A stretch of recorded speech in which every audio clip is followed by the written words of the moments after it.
How wholesalers are thriving in a down market, a quote unquote recession in wholesaling real estate.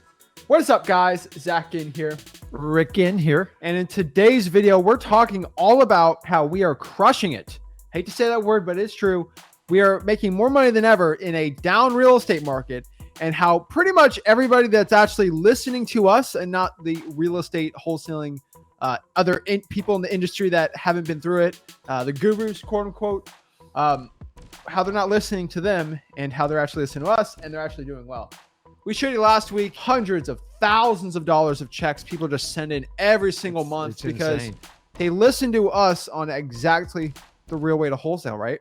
Yeah, it's the funny thing is we got so challenged at the beginning, like no skin in the game, no one's gonna have success. I will tell you right now, I believe our wholesaling group, like right here, we have more success stories than any other wholesaling operation out there, free or paid, hands down.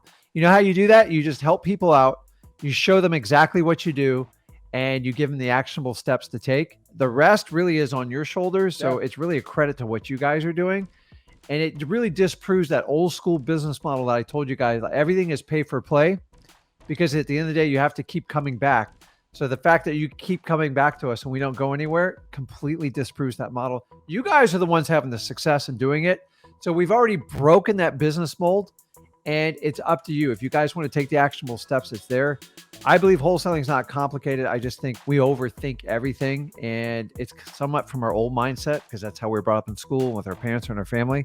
And the reason we do this channel is to help you break that mindset and show you the opportunity of wholesaling. Exactly. So in today's video, I'm going to show you exactly how the top wholesalers that are listening from us, how we're doing things in everyone, how exactly they're doing well in a down market, how you can do very well in a down market. And most importantly, guys, how you can crush this business during any down market, recession, whatever, because heck, first of all, we're doing well. The people listening to us are doing well. People listening to the gurus are actually not doing well at all. And we'll show you why. And most importantly, we have somebody that's made millions of dollars during the last recession. And so that's why I learned from him. He's learning, I'm learning too. And I teach you guys how to do it. And that's why you guys are just having success, because you're actually listening to somebody that actually went through a recession and made millions of dollars. Now, I could tell you on my hand, I can count on one hand how many wholesalers on YouTube have actually been through a recession that's made over $1 million in assignment fees during 2008 to 2010. On my hand, it's as many people as I can count I know on YouTube. And 3 of them you probably don't even know about. They got like 200 subscribers, right? And so it's very rare you're going to find somebody like that. And we have somebody right here that went through it. And so, guys, it's kind of funny, but it's like, all right, it's a very interesting quote that's on here, and you guys got to understand. It's like, all right, is it better to be a warrior in a garden or a gardener in a war? You want to be a warrior in a garden, right? Because when stuff gets bad, you can handle it. And so that's the thing. We've been in a garden, and we got a true warrior in the garden. And so when the stuff goes down, real estate might go down. There's a recession. You want to deal with somebody that's actually been through it. The people with no experience, why are you going to listen to them, right? And so that's what we're teaching today. And we've kind of flipped the switch on you guys, told you when we knew the writing was on the wall of the real estate market of how you can actually make more money. Shocker alert, you are going to make more money when real estate goes down, when it goes up. And we're going to explain why and all the strategies and everything you've done, right? That's what we're doing today. And I've told you guys, if you watched me from the beginning, real estate market is very slow. So everyone's like, oh, when's the real estate market crash? I already told you, man, it is a long, long play. We are just now starting to see some signs of some stress tests because the volume of real estate's dropped off, which is going to increase inventory levels. And then eventually, with the cost of homes these days and these interest rates, there is going to be pain. There's no doubt about it. Now, the question of the pain, I don't know. But real estate's always the last one to fall off. So it's going to follow the cyclical. We don't control the Feds, but the Fed has a huge impact on the real estate market. I'm going to tell you secretly, the Fed wants to bust open the real estate market, meaning they want it to put pressure on it so it has downward pricing, because they think that will help them bust the inflation. I honestly, I'll say a debatable thing. I question even what inflation is anymore, because the real value of money has dropped every day since I've been born. And so the way the government manipulates inflation, they like changed it so many times. And so the question is, are they chasing something that creates? I think they're trying to bust the labor market and the real estate market. And I don't think they're going to stop until they accomplish both of them. But today we're specifically talking about how to actually do well in wholesaling real estate during these times. We can't control what the Fed does. We can't. Exactly. Here's the thing. We can't control real estate values. We don't, right? And so what we're going to do today is show exactly step by step what to do. I think people, first and foremost, they associate a down market, a bad market, with a regular real estate investor. So I want to share this. When real estate goes down and I'm the average real estate investor, the average Joe, I bought a rental property and I rent it out. That's the average real estate investor. Don't you agree? I agree. And I would say the second most average real estate investor, most likely, is probably going to be somebody that maybe fixes and flips. Definitely. So you have the renter and the fix and flipper, right? The renter's way higher than the fix and flipper, but you have those two categories, or most of them.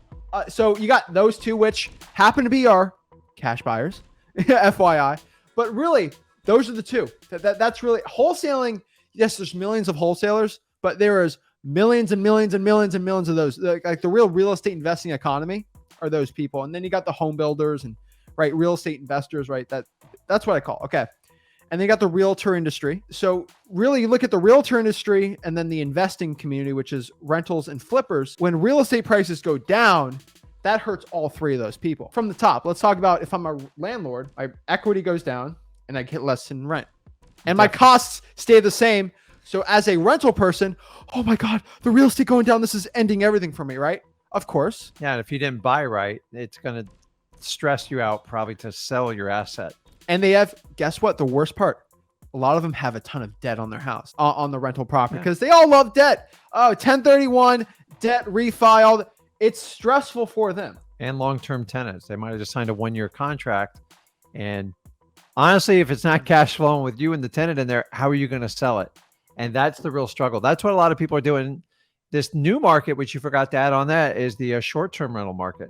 I got the Airbnb people. So that's another thing too. But Airbnb, I'll tell you right now in this market, it's still very strong because real estate is going down.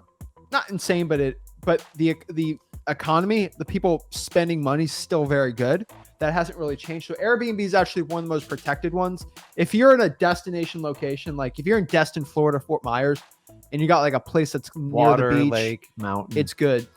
Outside of that, you got issues. Yeah. And then the next one's the flippers, right? So if I buy a house for 100K and I have an 8-month project, or let's do this, for example, I buy a house for $4 million. I'm a super ultra luxury flipper. I get a $4 million loan. Guess what happens? Real estate goes down 10%. It's now worth 3.6. Yeah. Oh, shoot. And those are margins when you play it's rough margins to play with. And so when you flip it and you hold it for 7-8 months, real estate goes down, labor goes up. That's stressful for them. And then the realtors, it's like, come on. If I'm a realtor, I'm saying this nicely, I'm pretty dumb when it comes to a lot of things. All right. And I'm talking about for most realtors. And I'm saying that nicely. There are the 5% of realtors that I'm friends with that are like smart as a whip. Like if you're a realtor that makes over, I'm going to say 100K net after everything, you're like top 5% realtor, right? Those are not who I'm talking. I'm talking about the bottom 95%. This is all I know. List house, bid it, open house, next thing. They don't know how to build cash buyers. They're actually not really good at marketing. They do 2 or 3 properties. They get through their network of people they know and family. Those people, they're used to just clicking a button to list it, having the buyers come through, and like they don't do much work. I'm just being honest with you. That's the bottom of the barrel realtors. Unfortunately, that's 95% of them. When you can't click a button and buyers don't automatically come to you, and you have to do this thing called working to get the property sold, which top 5% of realtors do it. That's why they get top 5%. Like wholesalers, top 5% of wholesalers actually have to do the real work. They don't do the lazy stuff. And so when real estate goes down, you have to work hard on your listings. You have to work hard on your buyers. And realtors don't like working hard, and they only care about money. It's very tough for them. So for most real estate investors, when they see recession or market crash, scary, right? Yeah. But for us wholesalers, the people that everyone makes fun of, I call us the garbage men of the real estate industry. You know why? First of all, Waste Management makes billions of dollars. a person actually lives in our city. We have a tiny city we live in. He lived here, Wayne Huizinga, one of the richest men in the entire country. Flew his helicopter over my house for like 15 years. He owned the Miami Dolphins, which I respect. Owner of the Dolphins used to live here, and the Florida Panthers and the Marlins. All three sports teams lived in my city, which is insane. Flew his helicopter to the games. Billionaire upon billionaire, okay? He got rich off of something most people like scoff at. I think he founded Waste Management, right? Yep. All this stuff. We're the garbage men of this industry. Make billions of dollars, but it ain't the sexiest thing in the world, right? Like, but guess what Wayne Huizinga did in 2008, 2009? Do you think he lost money during the recession? Oh, no. People still got their trash, okay? And the thing is, he made probably the same or if not more money during the recession, billions of dollars. So that's why I call us that, because when the recession hits, we deal with the garbage properties. We deal with the trash homes. And guess what? We get paid the same, if not more. And so that's why when the real estate goes down, us wholesalers probably make more money because we're dealing with the bottom of the barrel properties. And guess what? When real estate goes down and interest rates go up like we're doing right now, new home buyers, I think about my cousins that are in their mid-20s that are looking to buy their first home. They don't want to buy the super luxury. They want to buy the lowest price property they can. Yeah, medium price. That is not in like the hood or something. Yeah. And those are actually the houses that we sell to the contracts we sell to the flippers and the landlords. Yeah. And so you really look at it like here, we are in the perfect time. Last thing here, BlackRock. So I think Blackstone, BlackRock split. BlackRock's the real estate part. They figured out in the past 3 years that they've been buying up real estate like crazy. And you got to do a lot of research to figure this out. But this is the truth. And this is why I figured this out really quick, why wholesaling these markets are the best. I never really knew why starter homes, houses that are older, that are still in decent neighborhoods that aren't like the hood, but they're not luxury. Yeah. Why are they the best for wholesaling? And why do I always tell everyone to do it? I never knew. They were the best places to wholesale, right? BlackRock bought a bunch of luxury rentals. They bought a lot of houses in the hood, and then they bought starter homes.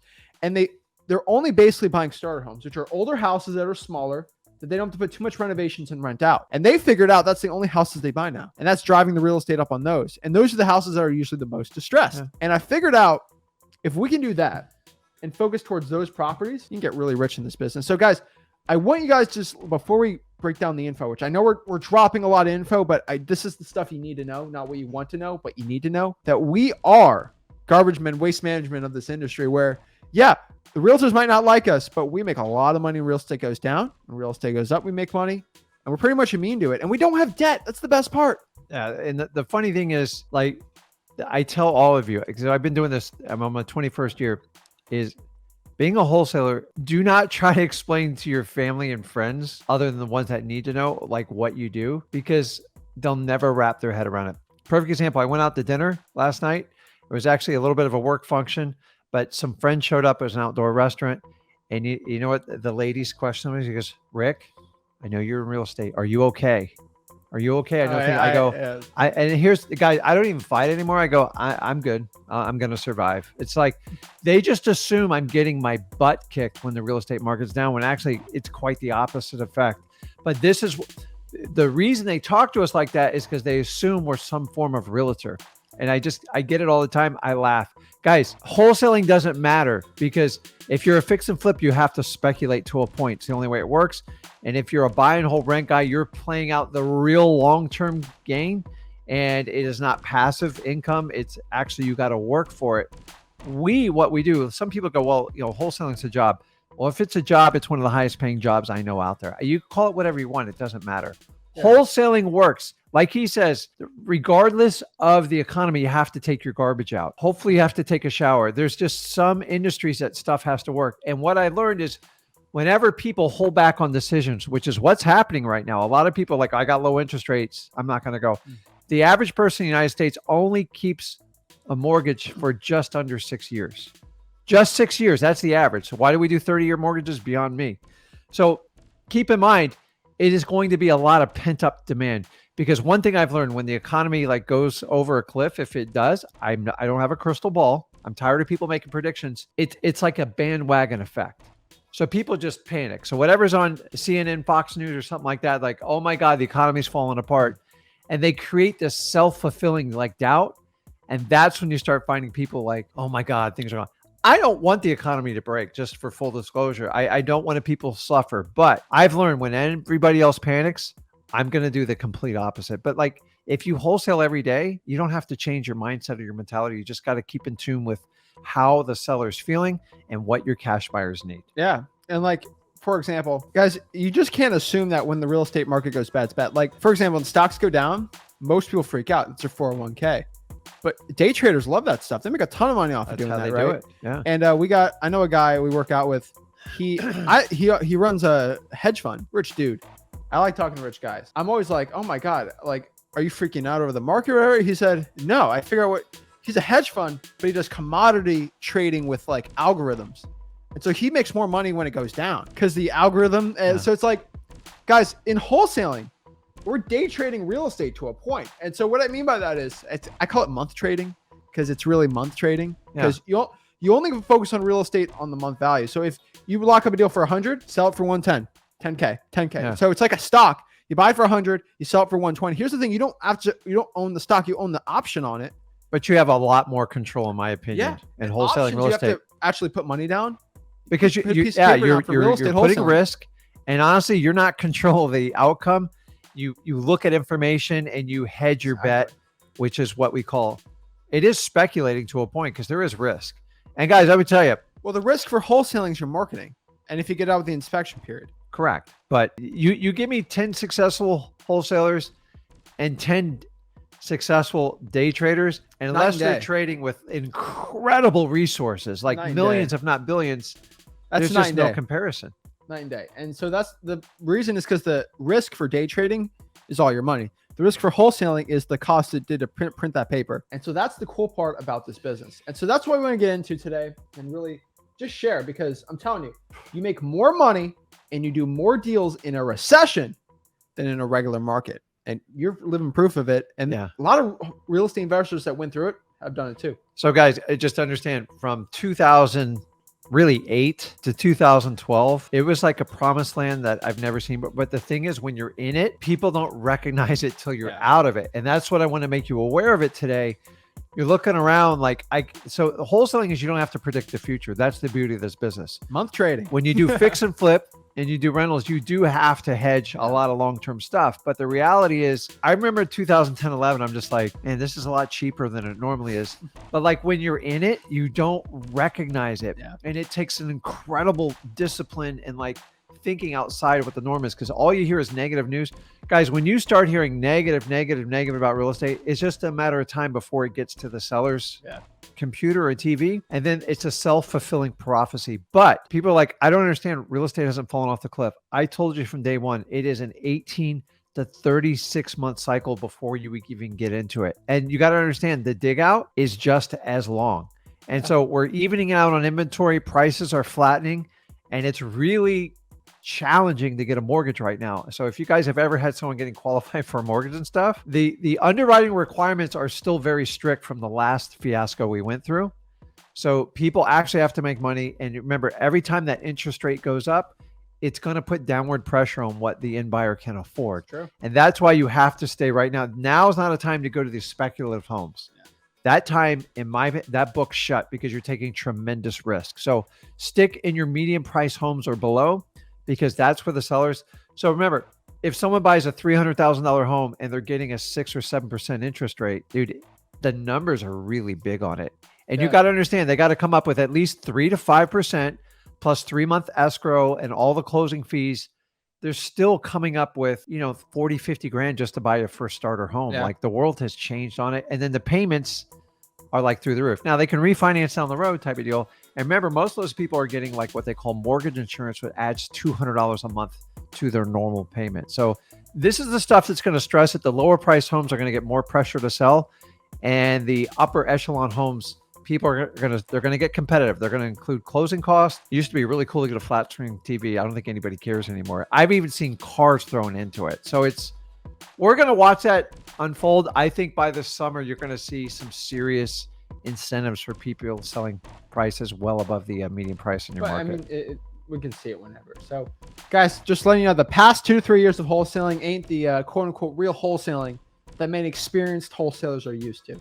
This might be a shocking statement, But guys, think about what used to work, the right? last 10 years has Yeah. been a unsustainable wholesaling market. And most of the gurus and trainers, they built their entire business models off this, and they're about to have culture shock. I'm telling you. What you got to understand is we're going to break down what used to happen and what has changed. And the people that listen to our content, why do you think we do lives? Why do you think we post so many videos? Because when I post a video and it's like, but Zach, you talked about that topic like 4 months ago. I'm like, the game changed 4 months ago. Guys, I have to change my strategy basically every single month. Like every single day I look at what happened. And, you know, there's always this cool chart. It's like, all right, it's like, what's your progress and what changes? In a day, not much. In a week, there's a little bit things, but like in the month, it's like, it's insane. In years, it's crazy. But why do you think I post so many videos? And a lot of the videos are maybe the same topic, but it's a completely different video because the game has changed. And here's the cool part. I now wholesale, not in just my market, not in just this, everywhere in the country. So I have a pulse on every single wholesaling market pretty much. I know what's working where, what's not working where. And which is a goal. Changed. Yeah. Which is a goal we want to do here. I'm working with you guys, not only teaching how to find the deals, but like JV with the people that bring really great deals. And I got to tell you, it's a lot of fun. Me and Zach have learned a lot from doing this. And to me, it's the best way to connect with you. And like, it's a great opportunity because you can still do a deal with us without buying a huge course or doing anything like that. And we're always going to make that available to you because that's how you find out what's going on in wholesaling. Guys, I've been adapting since 2003. This is nothing new. He's seeing it kind of firsthand. We had a 10-year run really from 2013 to right about 2012 to 10 years. I thought it was nuts. I'm like, man, if everybody thinks it's this easy, they're not. So now we're starting to reset a little bit. And you're seeing wholesalers kind of come and go. The true OG wholesalers, the ones that can stick out the hard times, you're going to flourish amazing when we get through it because you're going to get all the right deals. You'll be able to do creative financing deals and you can move forward. I don't wish ill on this market, but I'm prepared. And I don't panic when 95% of the rest of the country goes, oh my God, what am I going to do? My real estate prices are falling.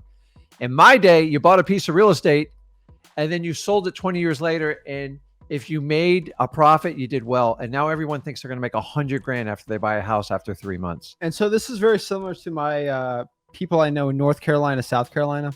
And so as a guy that's been born and raised in Florida, same thing with you to a point. I mean, not born in Florida, but I'll tell you, raised in Florida, me too.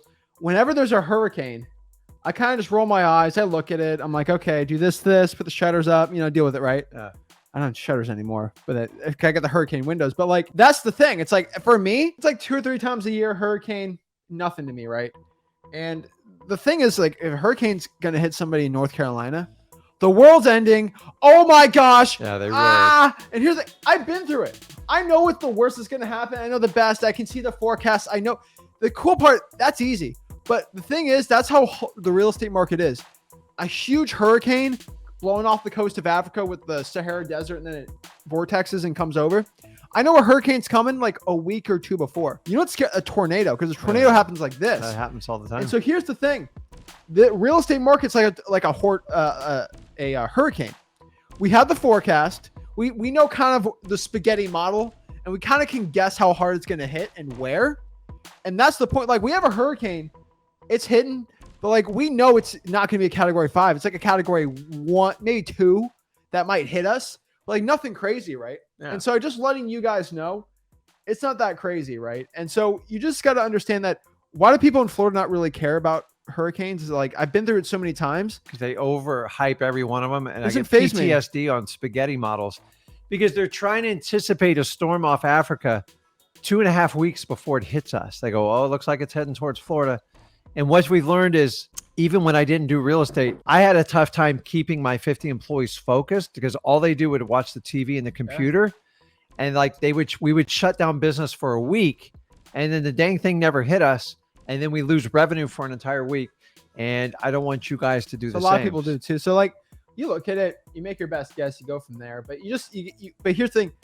I have it because I have all the preparations at my house if a hurricane's going to hit. Like I'm prepared. Like, so that's the thing about me. Got your spam? I got my spam. But I'm just letting you guys know. Here's the most important part I have to tell you. And this is a very scary statement, but it's one of the most truest statement you have to know as a wholesaler. If there's only one thing I can tell you guys about what we're trying to talk about today, it's adapt or die. And I say that in the nicest way possible, but I'm talking about your business. If you do not adapt your wholesaling business, that business will die. And I can tell you 100%.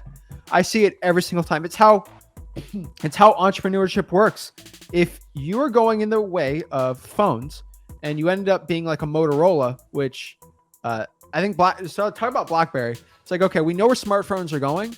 We're going to completely just ignore it and keep going on what we're doing. Blockbuster it and just ignore what's going on. Ignore it. Ostrich in the sand. Don't look at it and just don't adapt with what's going on. You're going to fail. And the issue is when you have a wholesaling business, yes, the fundamentals are the same, but the ways you go around it are different. And so again, I've said it a million times, why do I put so many videos, so much content, so many live streams? Because this business changes so many times that I have to. Not that I want to, because I have to. I'd love to do one video a year and that'd be it, right? I can't do it. Some people do that. It changes, right? And so the thing is, if you're listening to people that have never been through a quote unquote real estate hurricane, why am I going to listen to them? It's getting advice from someone that's never been through a hurricane, how to deal with a hurricane. It's like, how am I going to listen to you? And that's the thing about business that you guys have to understand. It's a TV show on Apple Plus. It's called Ted Lasso. I think you heard it. It's a football guy tries to be a sucker. It doesn't work like that. I'm just letting you know. That's not how it works. You got these Ted Lassos out here that never made $1 million in wholesaling trying to teach you how to do it. And the thing is, you either have to adapt your business or you're going to die off. And the cool part is we got our live streams. We're always going to update you. We're always going to tell you, like they had this little thing come by called Innovation. And pretty much every title company in Florida, in our area, says no to them. And it's funny, the people selling Novation courses. It's the highest failure rate of contracts. I'll tell you this. I won't put too much shade here. But the people that are actually selling the biggest Novation courses, their own title companies denying, and they have to go to other title companies to do it. Yeah. It's crazy. So guys, when we talk about adapt and die, I've been doing this business 21 years and we're going to talk about what the changes are, but I've constantly had to make changes and they're painful. And one of the reasons I'm partnered up with my son is because he had to grab me. Like I wasn't doing cold calling back when doing texting. I know. And I was just like, wow. And I got like a lot of like my counterparts in the business, like, well, what I do work, I make plenty of money. And you're like, dude, you're leaving so much money on the table. Fix it. So I had to have my son sit down and grab me and go, listen, look at the opportunities you're missing. Let's just give it a shot. He goes, give me the resources. And he put in the effort and I was blown away with it. And so now we collaborate on everything. And, you know, we argue about stuff because like some stuff I'm like, well, I don't want to do. What if it doesn't work out? And he's like, well, what if you don't change? What is the future of our business? You were so mad when I dropped $4,000 on skip tracing. You never spent that. You never spent that much money on, you never spent money on skip tracing. And then the next one was like, all right, we're going to drop $1,000 a month on texting. You're like, texting? Yeah. Like you were terrible in texting. You used to think LOL meant lots of love. Okay. Just FYI. Guys, I still have to Google when people give acronyms. I'm like, what does this mean? Like, you used to text my sister WTH. I'm like, what does that mean? You used to text her LOL, like, hey, just checking on you, LOL. And she was so like, what is wrong with you? LMAO. So like I had to Google all this stuff, but like, guys, I'm here to tell you. This is 2009, 10. Like, this is way back. But I'm telling you, like, he was like, that to talk to sellers? No. And lo and behold, it ended up making a ton of money. So yeah, we try everything. And like with our venture with the AI and stuff, what I'm saying is, honestly, if I didn't venture up with him, I still would have done well. But like the resources we bring to the table, because he pushes the limit and I have the wisdom and a lot of market cycles. I went through the worst real estate market cycle in all of them, wholesaling. And boy, did I learn some valuable lessons. Yeah. And then he's added a bunch of techniques for finding great deals. And that's why we work so well together. I'm not going to tell you like we're perfect all the time. Sometimes I got to put him in a headlock and just give it to him. But honestly, it's a lot of times he's doing it to me and we work well. But that's what you need in a business, because if you think you know it all and you're just going to do it your same old way, you're crazy. So in the last 10 years, we've had what I call a huge disruption in wholesaling. And unfortunately, a lot of that wave is dead now, because they abused it in the guru industry. And now we're going back to old school tactics that work. And now we have this new wave of AI. So there's always going to be a new shiny object. Oh, yeah. You got to find out how to harness it, use it fast. And that's why we have more videos, more lives than anybody else out there, because a video after sometimes a week, it's just no good anymore. So we like to keep it relative. Some of them are, though. I'll tell you that. They Some of them are.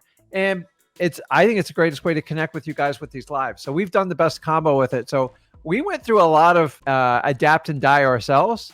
Yeah. And, you know, he was looking at, he went to college. He was a smart kid. He had a lot of choices, but he saw I had freedom of time and I had all the money I wanted. He's like, well, why am I going to go get a regular job? And then it was a lot for me as a father going, hey, listen, why am I going to let this 17-year-old kid rip my business apart? And honestly, he had a lot of great ideas. He just needed some wisdom and direction.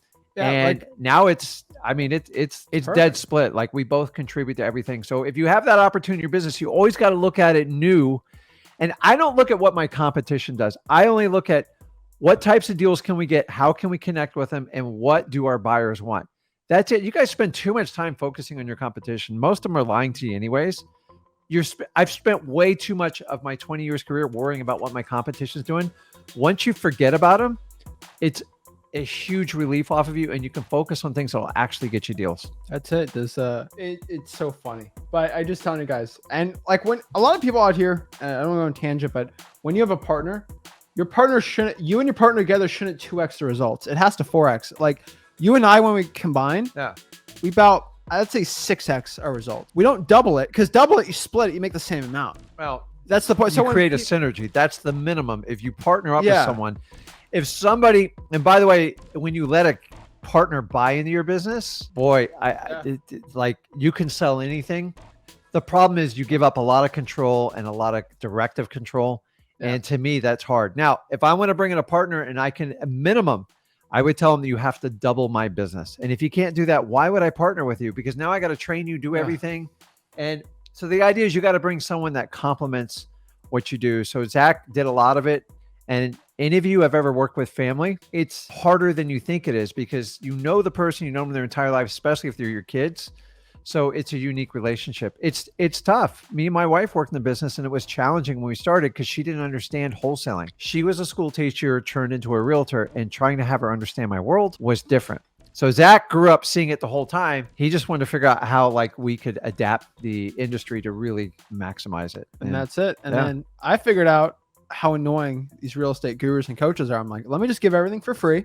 Well, we both kind of came outside together, and let's just change them, not change the way, change the minds of the wholesaler. To actually open their mind up of what's actually possible learning for free.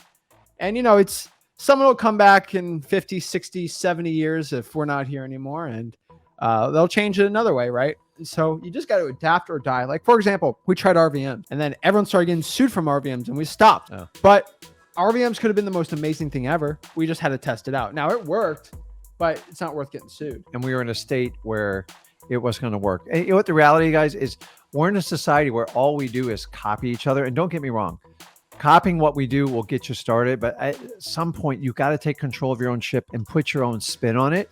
And some of the stuff's going to work out wildly wonderful. And some of it, you're like, that was a terrible decision. But that's how you learn in this journey. My challenge with gurus and coaching, it's nothing personal. It's all the same regurgitated, duplicated stuff to generate revenue.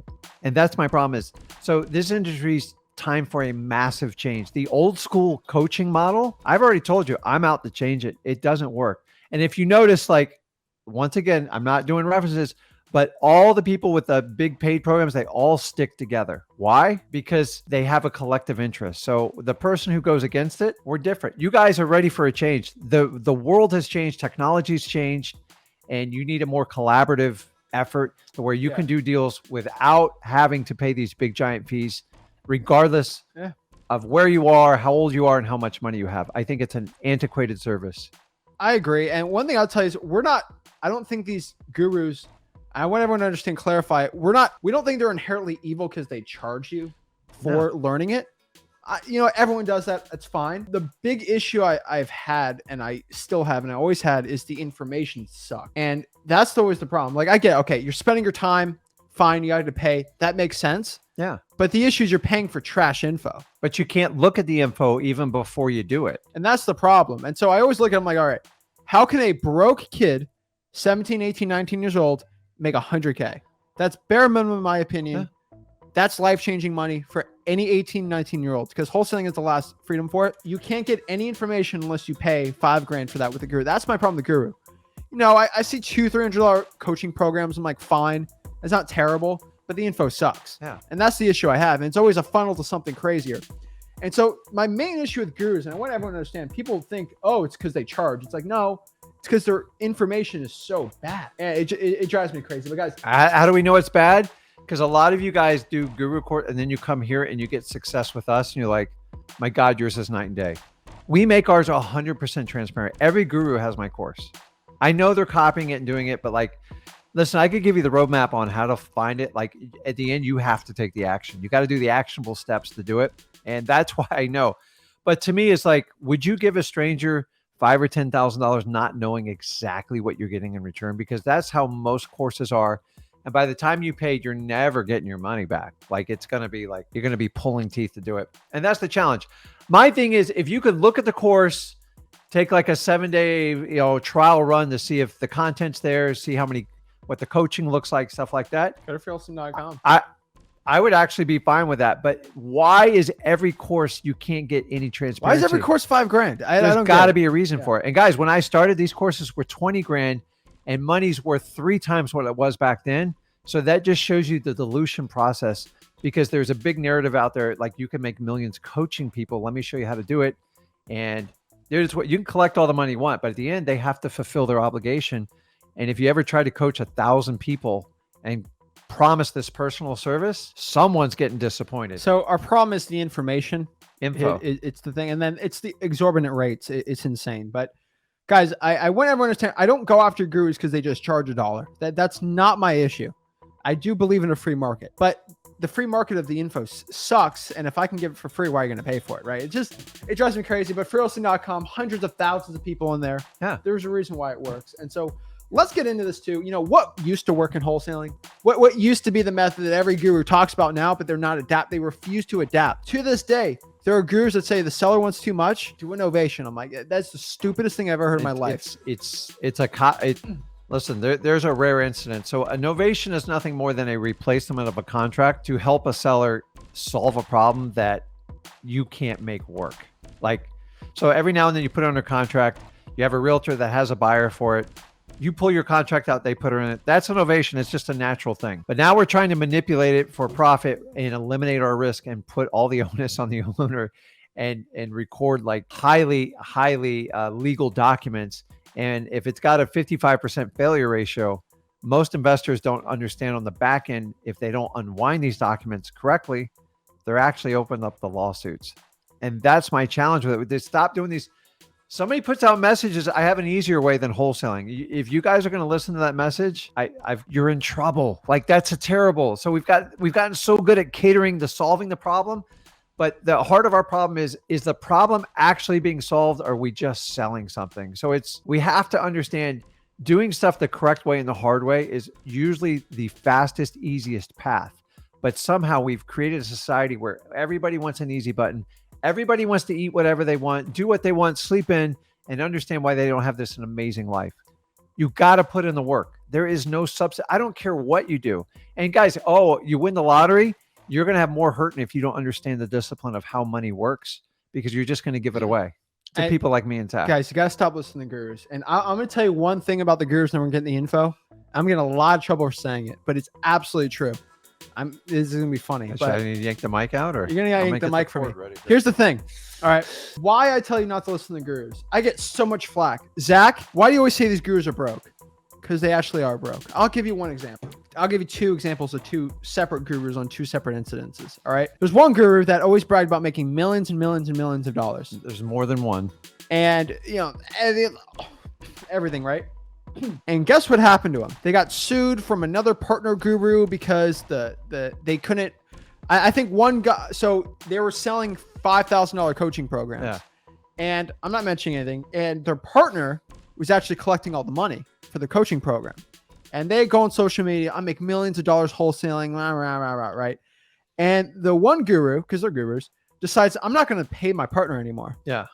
And they just cut him off. They say, F you. I own the payment processor. I have the bank. And then they split off. And guess what happens? That now that guru is not making any coaching revenue, and they talk a bunch of smack about the person. And then the other guru who took all the money starts suing the other guy because he knew the guru that's making millions This was a popular guru. Was actually really broke. And so what happened was the guy got sued and he figured out he had to spend 50 grand on a lawyer. Guess what? That guru that makes millions of dollars wholesaling, he wholesaled like 1 or 2 deals. And guess what? Now he has to come up with 50 grand. He creates a GoFundMe. Yeah. A GoFundMe. GoFundMe. And he can't literally afford the lawsuit because he can't make money coaching anymore. Yeah. And his wholesaling, apparently, I guess those millions weren't true.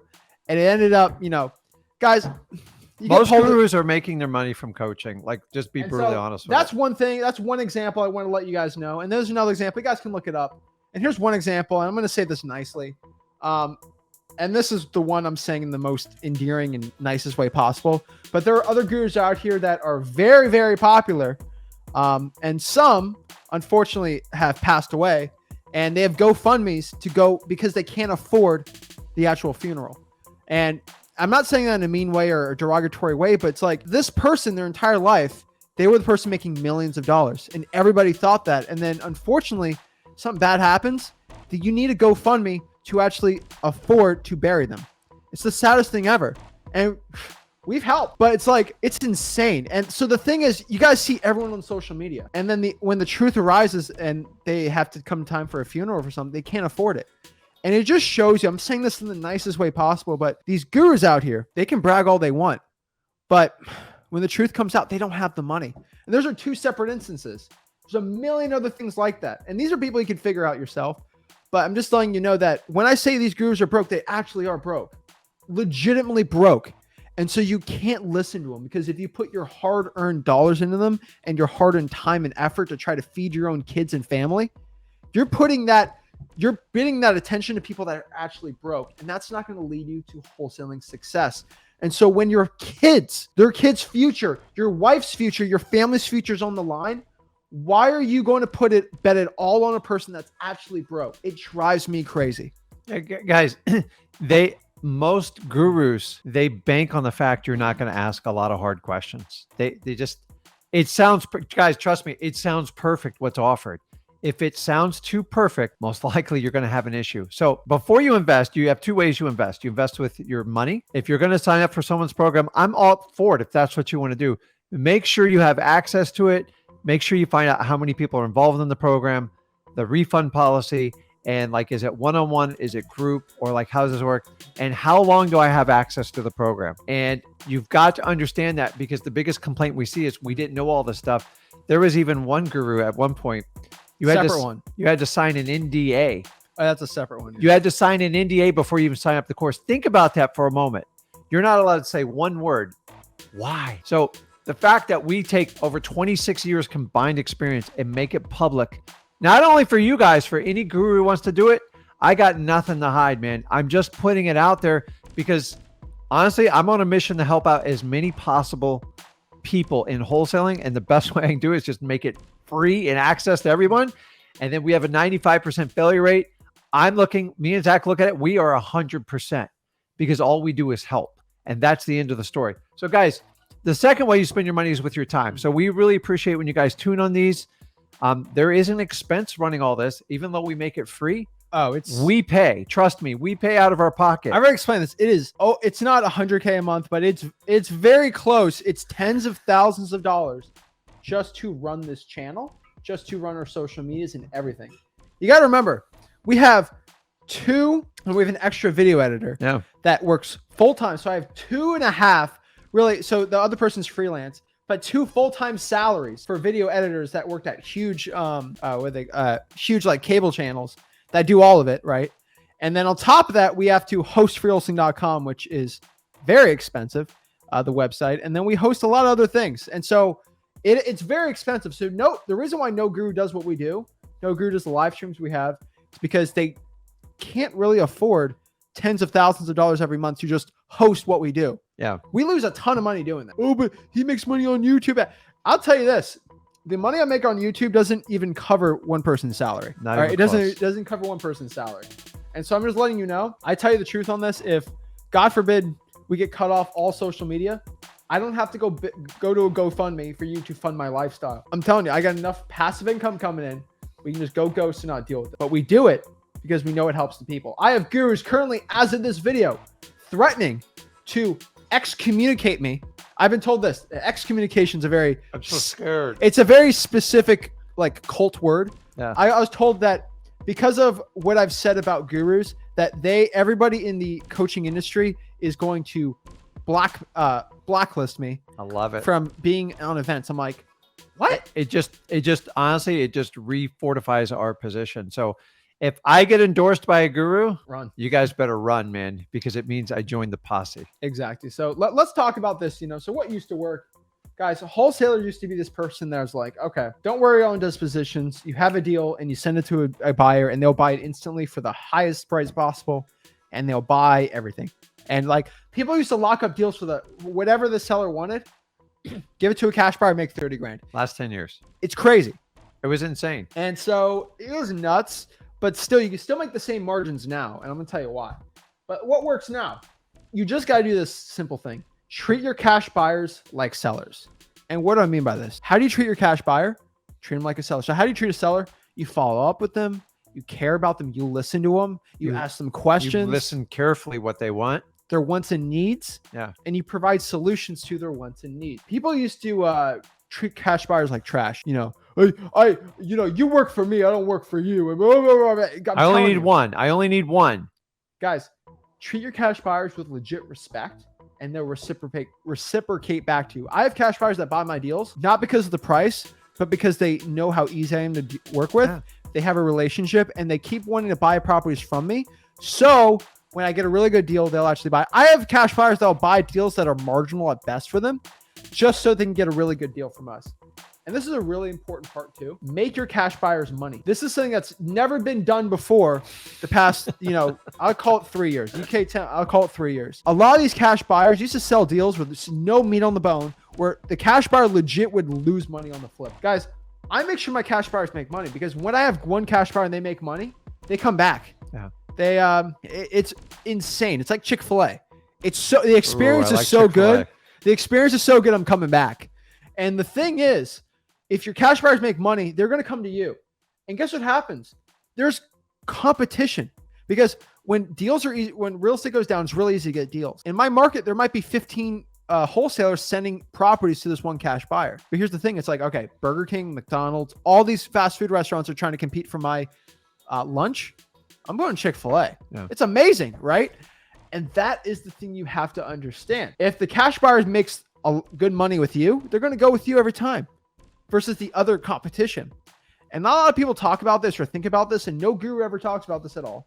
This is the truth. There is competition for you sending deals out when deals are easy. It's supply and demand. Yeah. And so if you have a track record of making the cash buyer money on the deal, you'll do well too, right? Now guys, I've heard people go, the guy who bought it off me made 30, 40 grand more than me. That's what you want to hear. That's the goal of our business. Every now and then you can cherry pick and wholesale a deal once you get established. I'm not knocking against that, but you don't want to get in the fix and flip because for everyone tells me they made 50 or 100,000, I can give you 10 more horror stories where they got killed. My first wholesale deal, and I swear on this, I got it from a realtor. I sold a guy at 10 grand. I was ecstatic. The guy sold it, I believe, 8 or 9 months later for $350,000 profit above what I did.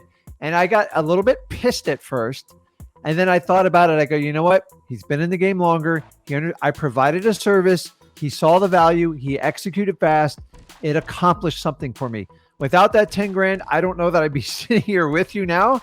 And so now I know how to make more money on the deals. I probably could have made 50. I just didn't know how to ask for it. And a lot of you are in that scenario right now and you're learning. But the guy came back to me like 100 more times and I sold a few more properties, but eventually it fizzled out. But you want your cash buyers to be successful. At the end of the day, the cash buyers are your customer. And for some reason, the last 10 years, you've been told the complete opposite. Don't worry about them. They're the easiest thing in the world. You can't just keep bouncing back and forth. Keep in mind, if you appease your cash buyers, it doesn't mean you work for them. It just means you have more options as a wholesaler. More options means you have more things available to you. If you're just going to hang yourself on one cash buyer and make them follow prompt commands and make sure they comply to you like a soldier, in this market, you're going to get a rude wake-up call because you can't do that. It doesn't mean you let people drag you around. Nasty people, get rid of them. Don't get me wrong. Yeah. But if you treat them with respect, you do your homework, and you want them to make a profit, that's fine. If you don't want your cash buyers to make a profit, get out of wholesaling now, because it's not going to work. You need to be a realtor if you want to do it the other way. Have people buy it and then sell it 10 years later. Anybody can make a profit doing that. Exactly. And the last part here too is low ball. Okay, this has not been talked about ever. Low ball. This has not been done. People just did the. If you can treat your cash buyers with respect and focus really hard on your dispo and low ball, and here's the most important quote: only deal with motivated sellers. Yeah, that's it. I want to sell my property. Oh, that's a deal. No. Yeah. Are you like? Is there a motivation? A lot of people are so scared to lowball. I can tell you, it is so much more scary when you figure out that you can't sell the deal than lowballing. It's horrifying. And in the last 10 years, we've treated everybody who wants to sell a house like they're a great fit for wholesaling. It's complete BS, guys. It was never this way when I started. And honestly, if you think you're going to go on MLS and just knock it out of the park on wholesaling, you're in for a world of pain. I'm sorry. I'm not saying it can't be done, but starting out as a new strategy, if you're going to buy an MLS course, you're going to get excited in the beginning because it seems super easy. I got the property, I got pictures, I got a phone number, I got an offer price. Guys, this is simple. I'm just going to tie it up and flip it. Dude, your pain's just begun, because the back end is a complete nightmare. And honestly, if you think you're going to hide it from the realtor, you want to know why wholesalers and realtors get a bad rap together? We're just festering this and making it worse. Now, I'm just telling you, you have to be a cash buyer for these properties, but going on MLS, if you are not seasoned, you don't understand your market, and you're not connected with realtors that understand what you're doing, and you're just going to go spam all expired listings and 90-day-old listings, it's going to get painful. I'm not saying you can't do it, but to me, it is the toughest route you can do. And it's probably one of the top selling courses right now. And I'm here to tell you, off-market properties work a lot better. And me and Zach give you the exact path to find it. I'd rather you have 10 quality conversations with motivated sellers than 9,000 conversations with people that don't even want to do business with you. That's the easiest way to get out of this business. And the last part I'll tell you, first of all, we do have that free MLS wholesaling course at freewholesaling.com. There's a right way to wholesale in the MLS. Yeah. Go there. And the last thing I want to tell you is, everyone thinks, and this is a huge problem. This is a problem in the stock market, the real estate market, any market in general. People think, okay, if real estate price is going to go down, it's going to be just like 2008. History is going to repeat itself exactly to a point, right? No. Mark Twain said this in the 1800s. It's the truest quote about anything in real estate investing. History doesn't repeat itself, it rhymes. And what that means is it's going to be similar, but it's not going to be the same exact. For example, in 2008, when real estate went down, it was kind of it was a real estate crash. What we're having is kind of a consumer crash where prices are so high that consumers don't want it. It's not, interest rates weren't the thing stopping things in 2008, 2009. This is closer to a 70s or 80s type crash for real estate, which really wasn't a crash. It wasn't that insane. And so I'm just letting you guys know that this isn't, and in the 70s, we didn't have a war, right? So like it's completely different. And so I want you guys to just know that history, it's going to rhyme with this market. It's not going to be like a previous market before, but it's going to be a little similar. And so every hurricane is not the same, but you can sort of tell how it works. Some are category 5, 2008. Yeah. This one's going to be like a category 2. So if you're traumatic, like, oh my gosh, I remember the last hurricane, it's not going to be like that. That was a 1 in 100 year storm we went through. It's like saying every 07, 08. single hurricane is going to be Katrina or Hurricane Andrew. It's not. When he talks about the rhyming thing, guys, think about the factors that drive the real estate market. And there is one big conglomerate that's bigger than any company in the world that the minute they meddle in anything, it just falls apart. So what caused the crash in 2007-8? Subprime mortgages, pretty much. And banking. Yeah. And you know who backed all those securities on all those mortgages? Government. The government. Yeah. And so they create incentives. Everyone does it. And people go, oh my God, anybody can write a mortgage and the government has to back it up. That's what created that huge bubble. Now we're coming out. Now the Fed's kind of driving the ship with interest rates and with inflation. So it's not the exact same, but it's the same rhyme. And so you guys can learn from the history lesson. One of my favorite things to do is go back and study like the last 50 years of the real estate market.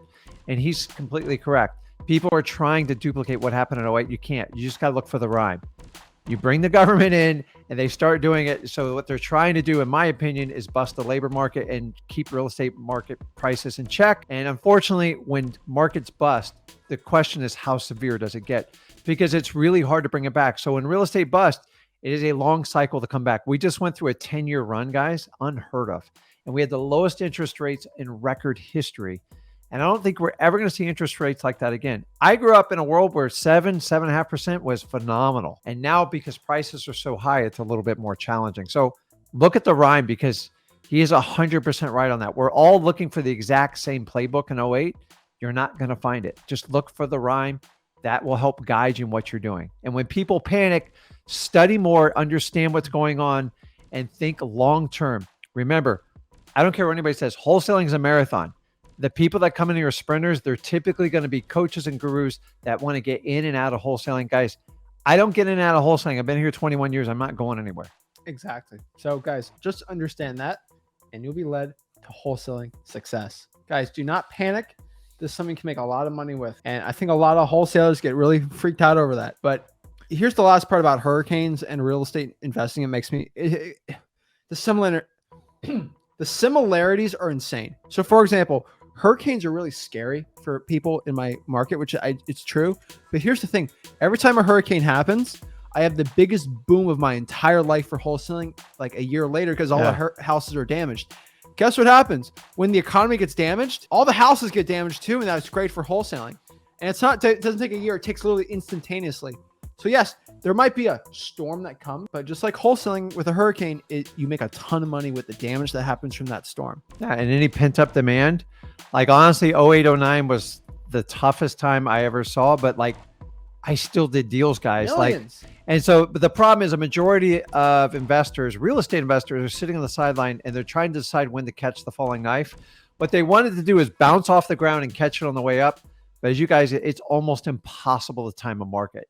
So we still have to make money while it's dropping. I don't think we're going to have anything like '08, '09. Oh yeah. Guys, just look for great deals. And here's the secret. Do your numbers, do in large quantity your leads, and look for motivation. If there's no motivation, it doesn't work in wholesaling. So when you guys try to take people off FSBOs that have no motivation to sell below market price and the property has no issues, they have no issues, move on.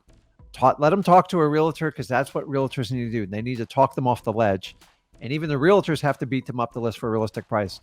For us to get them to come to the water, I used to do it my first 3 years. I tried to talk to everyone. I've learned I only focus on people that have a motivating factor. Everybody else is a waste of my time. If you want to do the rest, go get your realtor's license and do the wholesaling part-time, and you're going to wind up being a full-time realtor like everybody else who does the business. I agree. It's guys, a lot of wholesalers, they get so freaked out at what the industry says. And if you just focus on yourself and making money, you'll do well. So guys, that's pretty much it on this side. Guys, don't be freaking out this recession. At wholesaling.com, we teach it all. Yeah, and you guys, if you're on this live stream, you have a slight interest in wholesaling, you can't do what 95% of the rest of the world does. So if you buy into that fear and that mantra, then you're just going to be controlled by everybody and you're never going to get ahead. You're going to have to do stuff that makes you uncomfortable, and you're going to have to do the opposite of what your friends and family does. It doesn't mean you love them any less. It just means you want more and you demand more from yourself. Remember, at the end of the day, you're the only person to make yourself accountable. No coach, no guru, not me, not Zach. At the end of the day, if you can't have honest conversations with what you truly want in life, then all the gurus in the world can't help you figure it out. And that's like the big secret. A lot of people think they can just pay someone and their problem solved. Honestly, you just started your journey, because most people decide that's not what I signed up for. And then they're embarrassed. And then they usually wind up with people like me and Zach and go, hey, I want to help you out. And they're like, well, how do I pay you back? Hey, let me show you how to get a deal. And if you want to partner up with us, I'm fine with it, or just watch my videos. Exactly. Guys, go to freelsing.com. That's how we teach it all.